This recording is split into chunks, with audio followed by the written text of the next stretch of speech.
বৃষ্টি কিন্তু অনেক দিন থেকেই হচ্ছে, কিন্তু কাল রাতে এত পরিমাণ বৃষ্টি হয়েছে, দেখো আমাদের শিলাবতীর অবস্থা। নদী দিয়ে কত জল বয়ে যাচ্ছে দেখো, শিলাবতী নদীতে কেউ মাছ ধরছে। মেয়েকে স্কুলে দিতে গিয়েছিলাম, ভাবলাম যাওয়ার পথে একটা তোমাদের সাথে ভিডিও শেয়ার করি।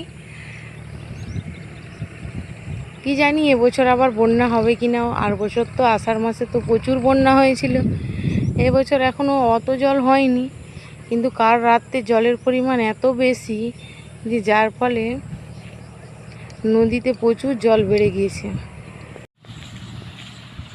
দেখো বাদাম লাগিয়েছে, কারণ এই বীজ করা হবে এই বাদাম, তারপর চাষ দেওয়া হচ্ছে, ধান রোয়া হবে কিছু কিছু জমিতে, কিছু কিছু জমিতে বাদাম লাগিয়েছে। জল যদি বেড়ে যায় হয়তো ফসল নষ্টও হয়ে যেতে পারে।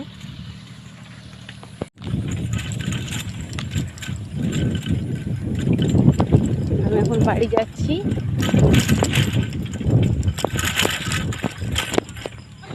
রাস্তার অবস্থা দেখেছো? এটা যে বর্ষাকাল দেখলেই বুঝে যায়। দেখো আসল জিনিস তোমাদের সাথে যেটা এখনো শেয়ার করা হয়নি, এই হচ্ছে আমাদের পুল।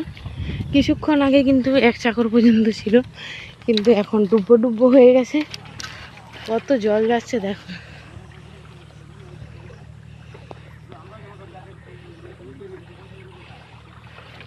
পোল ডুবে গেলে যে নৌকোর ব্যবস্থা করা আছে পারাপারের জন্য,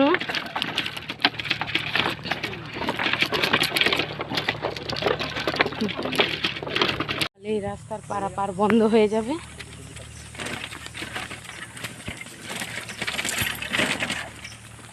মাঠের জল কেমন লালা দিয়ে বেরোচ্ছে দেখো।